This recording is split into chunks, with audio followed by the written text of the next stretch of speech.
우리 다 같이 성경 말씀 요한복음 4장 6절부터 18절까지의 말씀을 다 같이 찾겠습니다.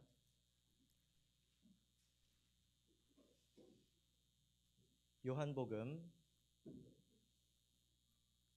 4장 6절에서 18절까지의 말씀을 저와 여러분이 한 절씩 교독하도록 하겠습니다. 6절. 거기 또 야곱의 우물이 있더라. 예수께서 행로에 권하여 우물 곁에 그대로 앉으시니 때가 6시쯤 되었더라.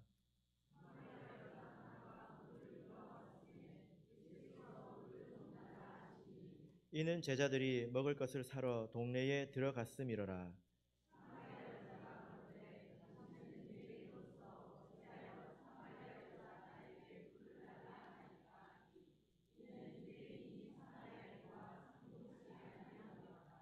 예수께서 대답하여 가라사대 내가 만일 하나님의 선물과 또 내게 물 좀 달라 하는 이가 누구인 줄 알았다면 내가 그에게 구하였을 것이요 그가 생수를 내게 주었으리라.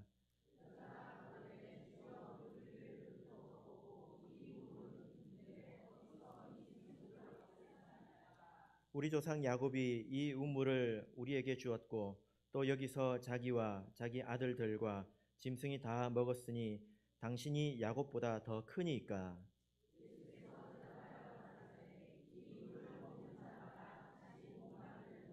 내가 주는 물을 먹는 자는 영원히 목마르지 아니하리니 나의 주는 물은 그 속에서 영생하도록 솟아나는 샘물이 되리라.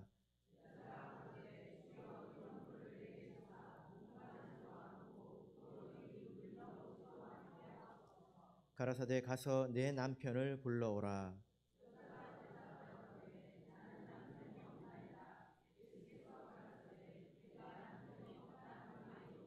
같이 읽겠습니다. 내가 남편 5이 있었으나 지금 있는 자는 내 남편이 아니니 내 말이 참되도다. 아멘. 네, 오늘 이 초청 예배 또 영은의 예배에 참석하신 모든 분들에게 하나님의 은혜와 평강이 가득하기를 진심으로 바랍니다. 오늘 이 시간은 가란 인생의 구세주라는 제목으로 하나님 말씀을 증거하겠습니다. 제가 짧지만 목회를 하면서 여러 사람들을 이렇게 만났습니다. 이제 그분들과 이런저런 대화를 하면서 이제 제가 놀라는 것이 두 가지가 있는데요. 첫 번째는 그분들의 그 건강에 대한 지식 수준이 상당하다는 것입니다. 대화를 하다 보면 정말로 건강에 대해서 모르는 것이 없다고 생각해도 될 정도로 많이 알고 계시더라고요. 제가 이전에 있던 교회에 한의사 집사님이 있었습니다. 근데 여러 명이 모여서 대화를 하면 도대체 누가 의사인지 모르겠어요. 정말로 많이 합니다. 아마도 모르는 사람이 그 자리에 있었다면 누가 의사인지 못 맞출 겁니다. 그래서 자기 건강이나 이런 것은 정말로 잘 챙기더라라는 것입니다. 이게 제가 첫 번째 놀란 것이고요. 그러면 제가 두 번째는 무엇에 놀랐을까요? 그런 분들이 자기의 마음에 대해서는 굉장히 무지하더라라는 것입니다. 자기의 몸은 정말 금쪽같이 챙기지만 자기 마음은 심지어 황폐화될 때까지도 내어버려 두더라라는 것입니다. 자기 마음을 알지도 못하더라라는 거예요. 마음의 건강에 대해서는 별 관심이 없다라는 것입니다. 자기 마음을 잘 알지도 못하더라라는 거죠. 우리 성도님들께서는 이와 같지 않으십니까? 내 건강에 대해서는 잘 챙기시지만 그래서 하루에 약을 이만큼씩 드시죠? 그런데 마음의 건강에 대해서는 여러분 얼마나 챙기고 계십니까? 자기 마음을 알지도 못합니다. 여러분 지금 기분이 어떠십니까? 여러분 마음이 어떠십니까? 이렇게 물어보면 대부분 뭐라고 대답할까요? 좋아요. 이거밖에 없습니다. 기분이 어때요? 좋아요. 어떻게 좋아요? 그냥 좋아요. 이거밖에 없습니다. 사람이 이 마음이 상당히 복잡하고 다양하지 않습니까? 사람의 감정이 뭐 희노애락, 애호욕 뭐 여러 가지가 있는데요. 그 마음을 잘 알지도 못하고 이것을 잘 다스리지도 못하고 자기 육체는 굉장히 잘 가꾸지만 자기 마음은 심지어 미움과 증오와 탐욕으로 황폐화될 때까지도 내어버려 두기도 하더라라는 것입니다. 여러분, 만약에 어떤 사람이 돈이 많고 또 건강한데 그 마음이 황폐화되어 있다면 그 사람은 행복한 사람일까요? 그 사람이 행복하다고 말할 수 있겠습니까? 사람은 짐승이 아닙니다. 사람은 짐승이 아닙니다. 여러분들 이렇게 생각하실 수 있습니다. 뭐 사람이 그냥 먹고 사는 거지요. 뭐 그렇게 뭐 행복이 별게 있습니까? 먹고 사는 거지요? 그렇지 않습니다. 여러분, 동네 저기 강아지가 삶이 무료해서 자살했다는 이야기 들어보셨습니까? 네? 그런 이야기 들어보셨습니까? 강아지 팔자가 상팔자지요. 강아지는 내일 먹을 것이 없어도 지금 배가 부르고 등이 따스면 행복합니다. 마음에 근심이 없습니다. 그래서 짐승이지요. 사람은 다릅니다. 사람은 아무리 배가 불러도 마음에 문제가 생기면 심지어 자살까지도 하는 것이 사람입니다. 그래서 우리가 자기 자신을 사람으로 여겨야 되겠죠. 만약에 뭐 인생이 별것 있습니까? 먹고 사는 게 전부지요. 이렇게 생각한다면 아마 우리 자신을 동물로 취급하는 것일 것입니다. 그래서 우리 성도님들께서 오늘 이 자리에 오신 분들께서 자기 마음을 가만히 한번 들여다보시기 바랍니다. 여러분, 오늘 마음이 어떠십니까? 이것을 정확하게 알아야 우리 마음에 대해서 처방을 할 수 있겠죠. 제가 20대 초반부터 한 10여 년을 두통으로 고생을 했습니다. 그래서 제가 있는 어느 곳에든지 다 두통약이 있었는데요. 10여 년이 지나고 나서 알았어요. 뭘 알았을까요? 그게 사실은 위장병이었다는 겁니다. 그래서 이제 두통약을 계속 먹었죠. 그러면 머리는 안 아프겠지만 병이 고쳐지지는 않습니다. 만약에 우리가 우리의 마음에 대해서 제대로 알지 못한다면 우리의 마음의 병은 치유되지 못할 것입니다. 우리 성경 말씀을 찾겠습니다. 잠언 25장 28절입니다. 잠언 25장 28절.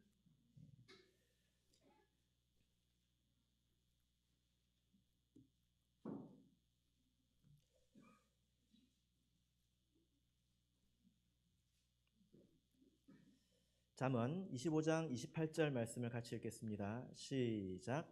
자기의 마음을 제어하지 아니하는 자는 성읍이 무너지고 성벽이 없는 것 같으니라. 네.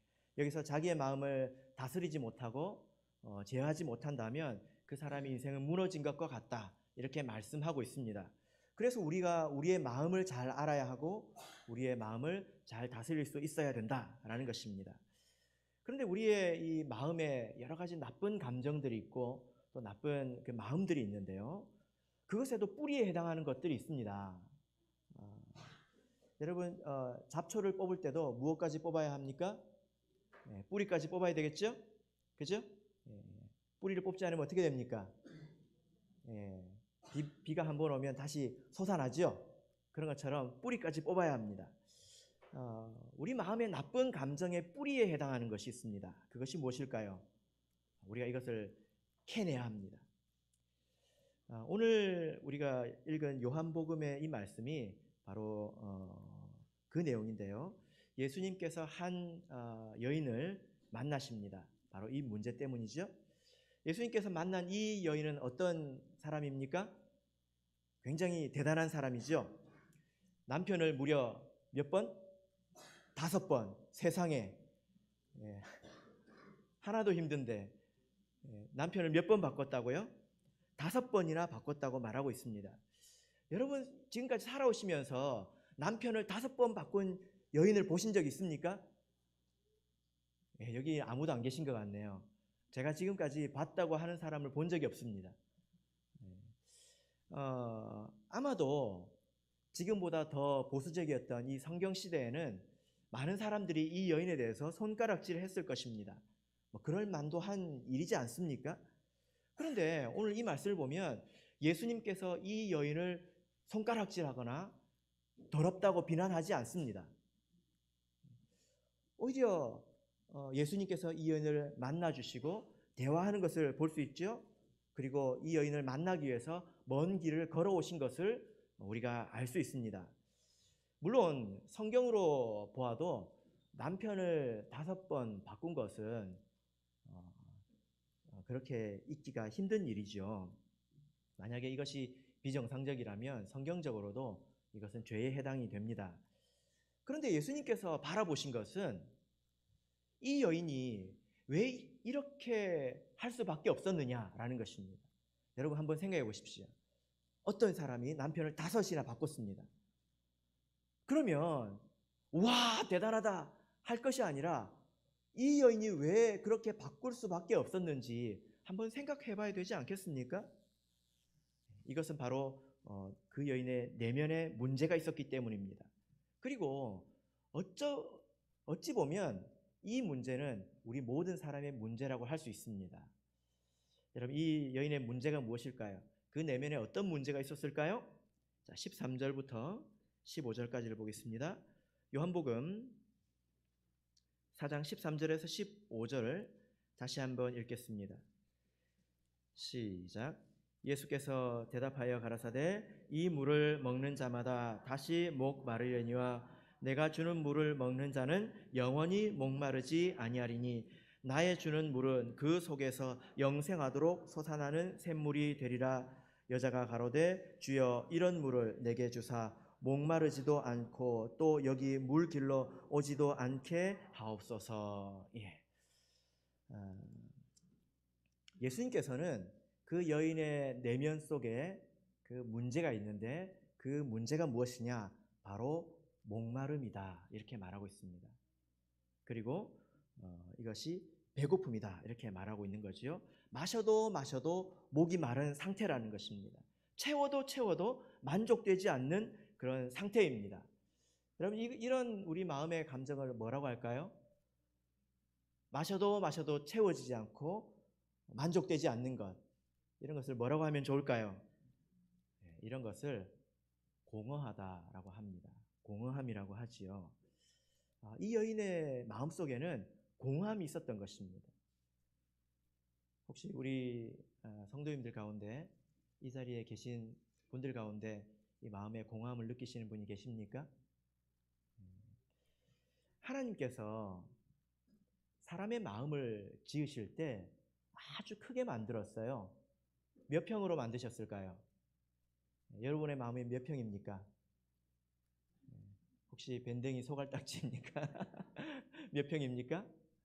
하나님께서 여러분의 마음을 몇 평으로 만드셨을까요? 30평으로 만드셨을까요? 성경을 보겠습니다. 전도서 3장 11절을 보겠습니다.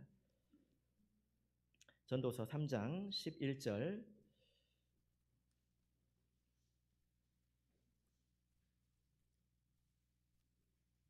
우리의 마음도 하나님께서 지으셨는데 이 마음을 좀 크게 지으셨습니다.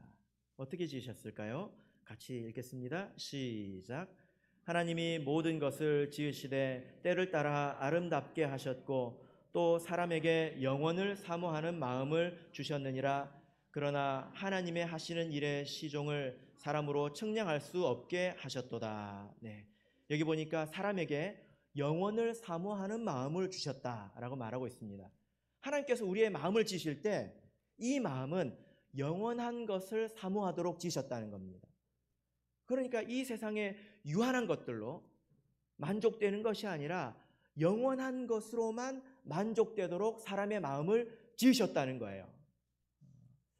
그러니까 어떤 사람의 마음이 밴댕이 소갈딱지 같다라고 한다면 그것은 마음이 좁아서 생기는 문제가 아니라 사실은 마음이 너무 커서 어떤 것으로도 채워지지 않기 때문에 그런 행동을 하는 것이겠죠.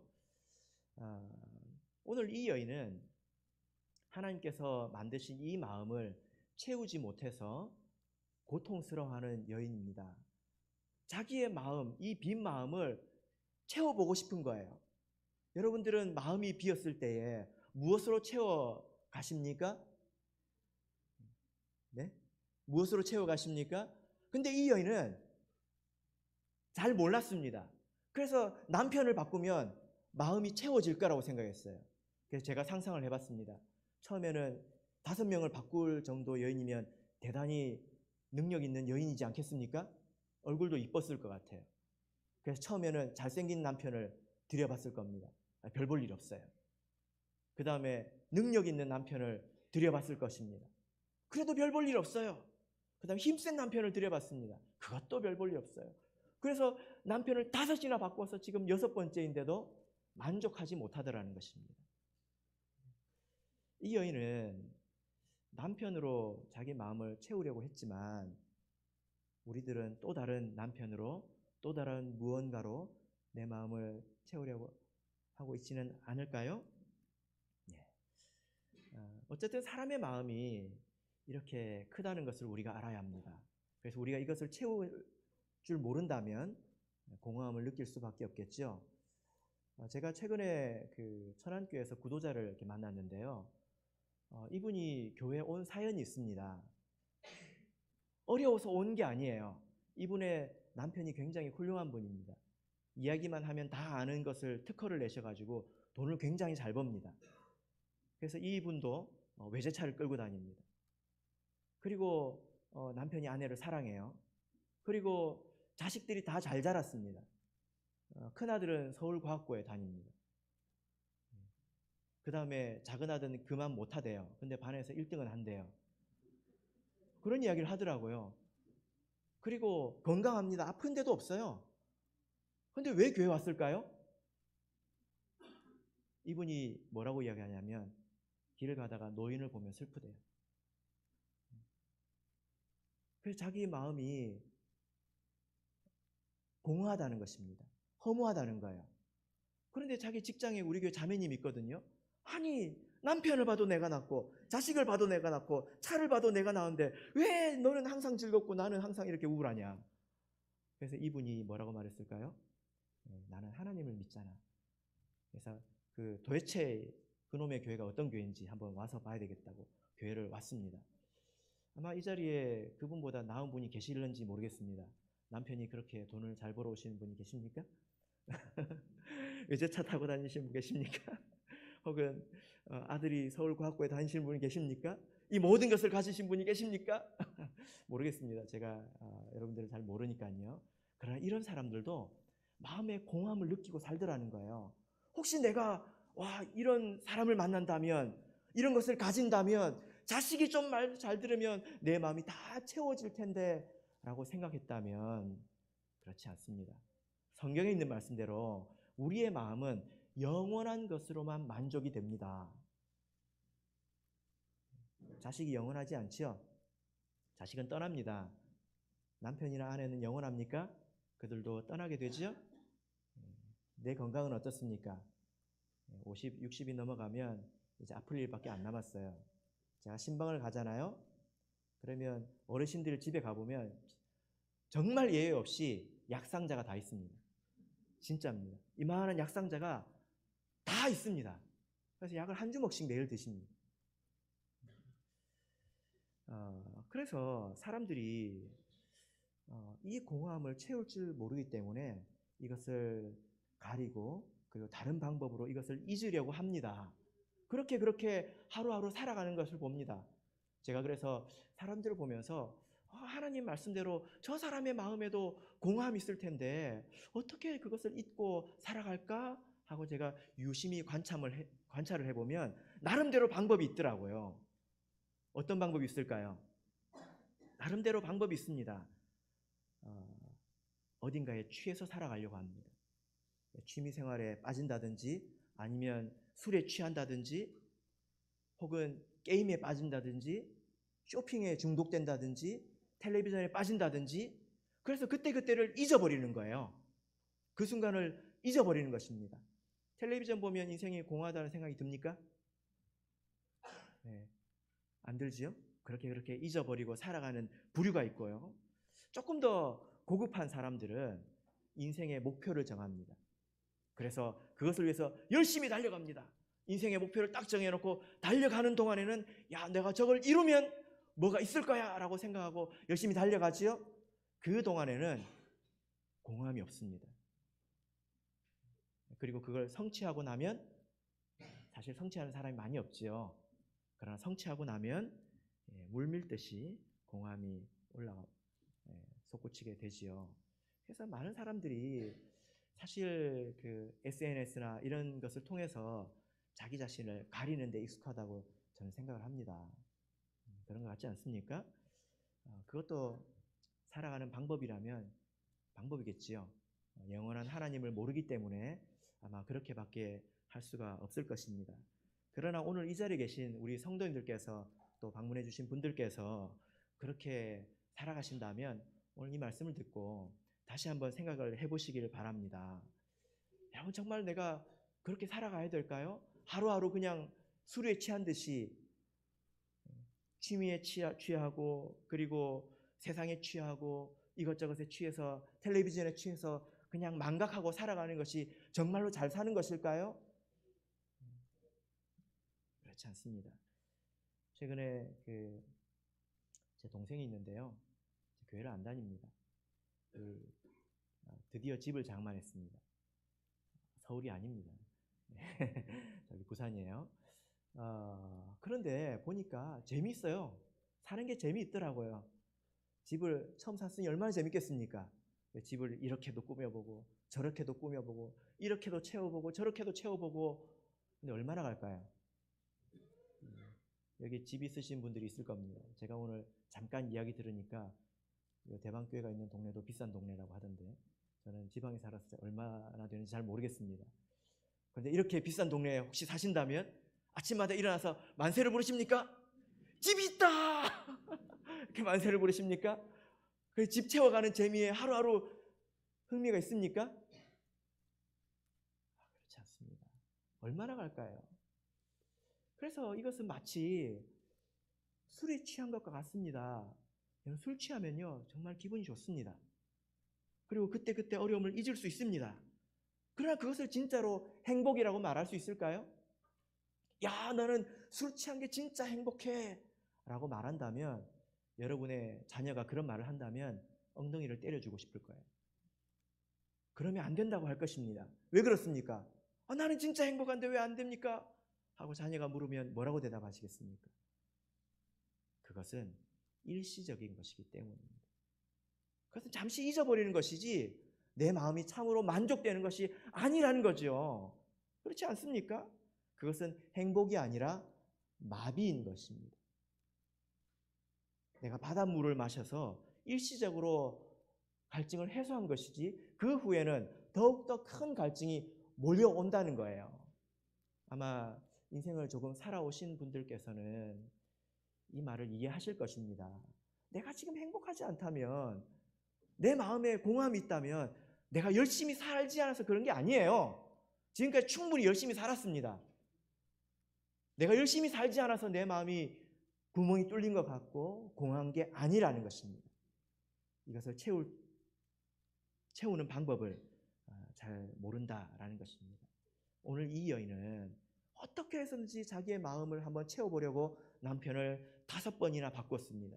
그래서 이 여인은 사실은 아주 나쁜 사람이 아니라 우리 모든 사람을 대변하는 그런 사람이라고 말할 수 있겠지요. 또 한 가지 문제가 있는데, 이 여인은 행복해지기 위해서 죄를 짓고 있더라는 거예요. 그죠? 행복을 얻기 위해서, 좀 만족을 얻기 위해서 죄를 짓고 있더라는 것입니다. 세상에서 얻는 행복을 잘 생각해 보면 이와 같습니다. 내가 세상에서 행복을 얻기 위해서 조금 더 많이 가지려고 하잖아요. 그런데 사실은 내가 그것을 많이 가지려고 한다는 것은 다른 사람의 것을 뺏는 것입니다. 왜냐하면 이 세상은 제한적이기 때문에 내가 많이 가지면 다른 사람은 적게 가져야 돼요. 동네 식당이 다 잘 될 수 있습니까? 우리 집에 손님이 많이 오려면 다른 집에는 손님이 안 가야 돼요. 이 세상의 이치가 그렇다는 말입니다. 그래서 내 이 구멍 뚫린 마음을 채우기 위해서 마구 세상에서 얻으려고 한다면 서로 경쟁할 수밖에 없어요. 부딪힐 수밖에 없어요. 그래서 죄를 지을 수밖에 없다는 것입니다. 그렇게 해서 우리가 얻는 행복이라면 그것은 진정한 의미의 행복이 아니겠지요. 그래서 우리가 내 마음을 깊이 한번 돌아봐야 합니다. 이 공허함이 모든 나쁜 감정의 뿌리입니다. 여기에서 자기를 채우려고 여러 가지 일들을 행하고 거기에서 각종 나쁜 것들이 가지를 뻗고 또 열매를 맺게 되는 것입니다. 하나님을 믿는 사람이라면 사람의 마음이 공허하다는 것을 알아야 합니다. 그리고 그것을 채우는 방법도 알아야 되겠지요. 오늘 본문의 말씀으로 다시 돌아가서 10절을 읽겠습니다. 예수님께서 어떤 해답을 주셨을까요? 10절 말씀을 같이 읽겠습니다. 10절 읽겠습니다. 시작. 예수께서 대답하여 가라사대 내가 만일 하나님의 선물과 또 내게 물 좀 달라 하는 이가 누구인 줄 알았다면 내가 그에게 구하였을 것이요 그가 생수를 내게 주었으리라. 예수님은 이 여인을 만날 때에 이미 이 여인이 공함에 시달리고 그 목마름에 시달리는 여인이라는 것을 알았습니다. 그래서 이미 미리 이렇게 말씀하신 거예요. 내가 누구인 줄 알았다면 네가 나에게 생수를 구했을 터이요. 그리고 뭐라고 말하고 있습니까? 13절을 보면 14절을 보시면 내가 주는 물을 먹는 자는 영원히 목마르지 아니하리라. 이 말이 무슨 뜻인지 이해되십니까? 이것은 이제 물을 마시면 이제는 다시 물을 안 마셔도 된다 이런 뜻이 아니라 그 마음이 만족되었다는 것입니다. 그 마음의 문제가 해결되었다는 것입니다. 그러면 우리가 예수님께 가서 나에게도 이 물을 좀 주십시오 라고 말해야 되겠죠. 예수님께서 생수를 주신다고 했습니다. 그러면 예수님께서 주시는 이 생수는 무엇을 말할까요? 요한복음 7장 38절 39절을 보겠습니다. 요한복음 7장 38절 39절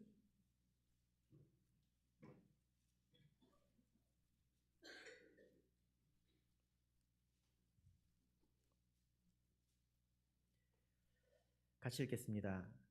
38절 39절 읽겠습니다. 시작.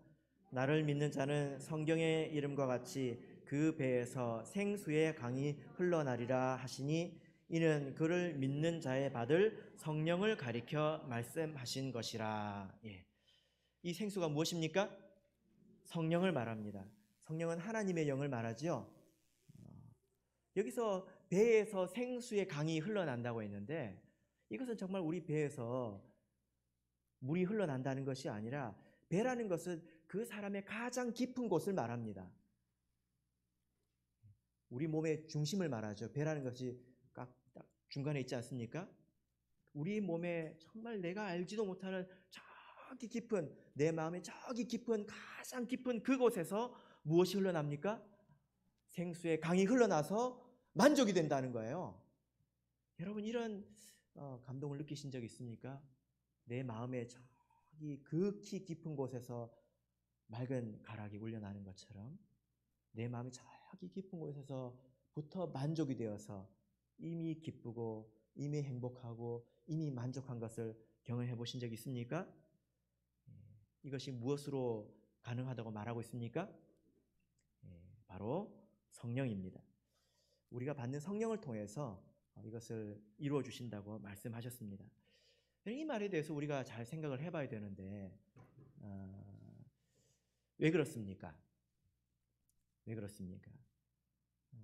우리가 성령을 받으면 하나님께서 진실로 살아계시다는 것을 확인할 수 있습니다. 그렇지 않습니까? 하나님은 눈에 보이지 않습니다. 하나님의 영도 눈에 보이지 않습니다. 하나님이 어디 있어? 라고 생각할 수 있지요? 그러나 우리가 성령을 받으면 어떻게 됩니까? 하나님께서 우리에게 보고 들을 수 있는 방언을 주셨습니다. 그래서 마가복음 16장 17절을 보시면요. 믿는 자들에게는 이런 표적이 따르리니 표적이라는 것은 확인할 수 있다는 것입니다. 곧 저희가 내 이름으로 귀신을 쫓아내며 새 방언을 말하며. 그래서 우리가 성령을 받으면 사람이 알아들을 수 없는 방언으로 기도하게 되지요. 이것은 보고 들을 수 있는 것입니다. 이것을 통해서 정말로 하나님이 계시는구나 확인할 수 있다는 거예요. 저는 신앙생활을 20살 때 시작했습니다. 다 커서 시작했는데요. 제가 신앙생활을 시작한 계기가 있습니다. 제 친구가 저를 인도했는데 그 친구도 불신자였습니다.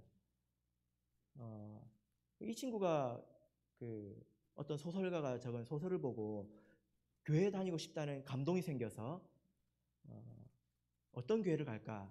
큰 교회 가면 사람이 너무 많아서 좀 안 좋을 것 같다라고 생각을 했습니다. 그래서 나는 좀 작은 교회 가야지 하고 집에 가는 길에 작은 교회를 찾았는데 그 교회가 참예수교회였어요. 그날이 마침 화요일이었습니다. 그래서 교회 앞에서 얼쩡얼쩡거리고 있는데 어떤 형제님이 오면서 누굽니까? 이렇게 물어보니까 교회 다니고 싶은데요 해가지고 바로 예배를 드리러 들어갔습니다. 그래가지고 거기서 무엇을 봤을까요? 방언 기도하는 걸 봤어요. 그래가지고 이 친구가 깜짝 놀래가지고 기절할 뻔했습니다. 그때 그 친구가 고3이었습니다. 그래서 이 친구가 어떤 마음을 먹었냐면 정말 하나님이 있거나 아니면 귀신이 있거나 뭐든지 분명히 있기는 있다. 그런데 하나님이 있으면 하나님을 믿어야 되고 귀신이 있으면 빨리 도망가야 되니까 내가 빨리 알아봐야 되겠다 하고 성경을 보기 시작했습니다. 그래서 성경을 보고 이 친구가 지식을 갖게 되었습니다. 그리고 영은의 새벽 기도에 나와서 안수를 받고 성령을 받았습니다. 그리고 나서 저를 혼자 가기가 좀 뻘쭘하니까 착한 친구를 인도에서 데려갔습니다. 저는 그때까지 신앙생활을 안 했는데요. 어떻게 했냐면 고3이었습니다. 밤에 야간 자율학습이 끝나고 독서실에서 공부하고 밤 12시에 집으로 이렇게 돌아가는 길에 조용히 예배당에서 묵도로 이제 기도했습니다. 저도 기도했습니다. 뭐라고 기도했을까요? 수능 잘 보게 해달라고 기도했죠. 그냥 그렇게 했습니다. 친구가 하자고 하니까. 그런데 그렇게 몇 번을 기도했습니다. 근데 갑자기 어느 날 이 친구가 이상하게 기도하는 거예요. 혼이 나가는 줄 알았습니다. 제가 얼마나 놀랐는지. 그리고 그 부산교회 앞에 기도실이 있는데 문이 삐걱하고 열리면서 이상한 소리가 거기서 또 하나 나오는 거예요. 그래가지고 갑자기 오늘 제 머리에 손을 얹더라고요. 나중에 알고 보니까 장로님께서 이 밤에 누가 와서 이렇게 기도하나 주무시다가 일어나서 안수해 주시려고 나온 거였습니다. 그래서 제가 그때 어떤 생각을 했을까요? 이게 신앙이라는 것이 장난치듯이 하는 게 아니구나. 제가 그것을 보고 신앙생활을 시작했고 2-3달 이후에 저도 성령을 받았습니다. 그래서 지금 여기에 있는 거죠. 성령을 받으면 하나님이 있다는 것을 알 수 있습니다. 하나님이 있다고 믿게 된다면 우리가 어떻게 살아야 될지 답이 보입니다. 제가 비슷한 이야기를 또 하나 들은 적이 있는데요. 이건 중국에 있는 어떤 분의 이야기인데 이분은 자기 어머니가 참예수교회 신자입니다. 집에서 막 방언으로 기도하면 이 아들이 어떻게 생각했냐면 엄마가 나를 속여서 교회 데려가려고 저렇게 쇼를 한다. 그렇게 생각했습니다. 근데 그 교회에서 청년들이 와가지고 교회 가자 이렇게 전도를 하니까 너무 귀찮아가지고 딱 한 번만 가주기로 했습니다. 영은회 때 갔어요. 그런데 거기 가니까 전부 다 엄마처럼 기도를 하고 있는 거예요.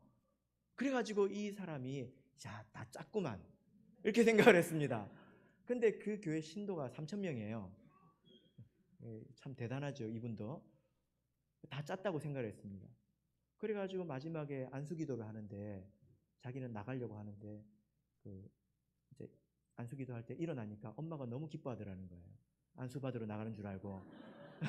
그래서 나와서 안수를 얼떨결에 받았대요. 근데 그 옆에 5살 되는 어린아이가 있는데 자기가 계속 지켜봤다고 합니다. 할렐루야 할렐루야 할렐루야 찬미주 예수 이렇게 하면서 기도를 하는데 얘가 갑자기 방언으로 기도하면서 물 막 움직이는 거예요. 이분이 거기서 충격을 받았습니다. 3,000명의 나를 다 속일 수 있지만 5살짜리 저 어린아이가 나를 속일까? 아무리 생각해도 이건 아니거든요.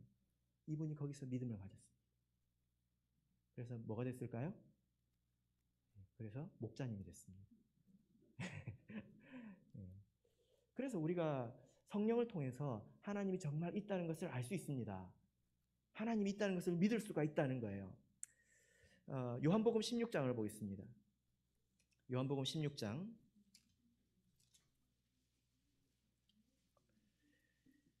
만약에 우리가 이 세상을 허투루 살다가 하나님이 있다는 것을 깨달았다면 우리가 반드시 이런 경험을 하게 됩니다. 요한복음 16장 7절 8절 같이 읽겠습니다. 시작. 그러하나 내가 너희에게 실상을 말하노니 내가 떠나가는 것이 너희에게 유익이라.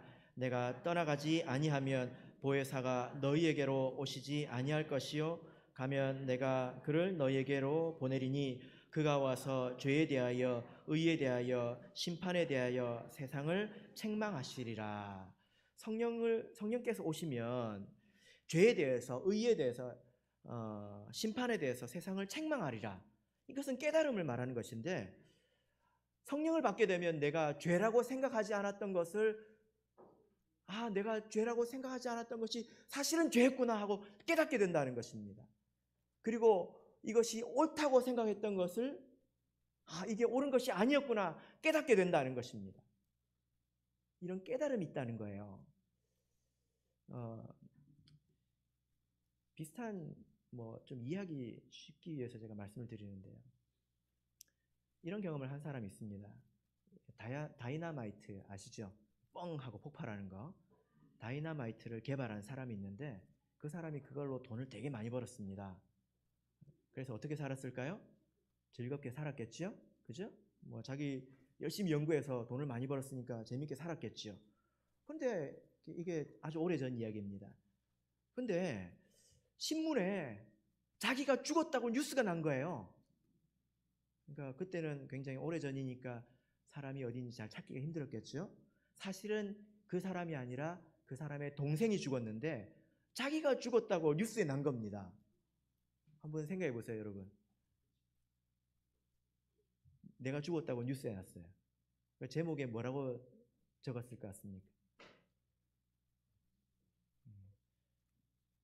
여러분들이 돌아가시면 언젠가 돌아가실 텐데 박은진 목사님이 장례식장 가가지고 설교 제목을 뭐라고 하실까요? 이것과 비슷한 생각이죠? 그래서 이 사람이 제목을 봤더니 그 제목이 뭐였냐면 많은 사람을 죽음에 이르게 한 자가 죽다. 이 사람이 충격을 받습니다. 자기는 열심히 공부해서 많은 것을 깨달아서 발명해가지고 돈을 많이 벌어서 자기는 잘 살았다고 생각했는데 사람들이 보는 내 인생은 이런 것이었구나 하고 이 사람이 충격을 받았어요. 그래가지고 내가 이렇게 사는 것이 잘못 산 것이었구나 깨닫고 그 이후로 많이 좋은 일을 하려고 했다고 제가 들었습니다. 성령을 받으면 마치 이와 같은 것입니다. 우리가 하나님을 모르고 살면 세상에 있는 사람들처럼 돈 많이 벌고 성공하면 되죠. 좋은 사람 만나서 재밌게 살면 되죠. 그게 전부 아닙니까? 근데 하나님을 알게 되면, 성령을 통해서 하나님을 깨닫게 되면 그게 중요한 게 아니더라. 내가 잘못 달려왔구나. 이것을 알게 된다는 것입니다. 성령을 받고도 이런 생각을 못하면 회개해야 합니다. 정말로 깊이 회개해야 합니다. 그래서 우리 교회 아마 이 가운데도 계실 것입니다. 성령을 통해서 하나님을 알게 되고 내가 무엇이 죄인지, 무엇이 옳은 것인지, 어떻게 사는 것이 진실하게 사는 것인지, 의미 있게 사는 것인지 깨달은 분들이 많이 있을 것입니다. 비록 후회가 있겠지만 여러분, 진짜 허무한 것이 무엇인지 깨닫는 것은 사실 굉장히 큰 기쁨을 가져다 줍니다. 그리고 삶의 열정을 가져다 줍니다. 잘못된 것을 깨달았다면 이제는 내가 의미 있는 것을 위해서 살리라 하고 자기 삶을 불태우지 않겠습니까? 그렇지 않습니까? 이 자리에 계신 우리 모든 분들께서 이와 같이 되기를 바랍니다. 세상에 사람들이 얼마나 분주합니까? 그 사람들 다 사실은 마음에 문제가 있습니다. 스스로 잊어버리면서 살고 또 자기를 가리고 살고 그럽니다. 우리가 그것을 보고 속아서는 안 되겠지요. 야, 저렇게 사는 것이 정말 잘 사는 것이구나. 저렇게 살아야 되는구나 하고 그리로 쫓아가면 내 마음이 뻥 뚫린 것처럼 공허하, 아무도 만져줄 수 없는 그런 날이 있을 것입니다. 하나님께서 우리의 마음을 영원을 사모하는 마음으로 만드셨습니다. 자녀도 채울 수 없습니다. 남편도 아내도 채울 수 없습니다. 이것은 영원하신 하나님만 채울 수 있습니다. 성령을 받으면, 성령이 충만하면 우리 마음에 기쁨이 넘쳐납니다. 만약에 성령을 받고도 이것을 모르신다면 더 기도를 하십시오. 하나님 말씀을 더 들으십시오.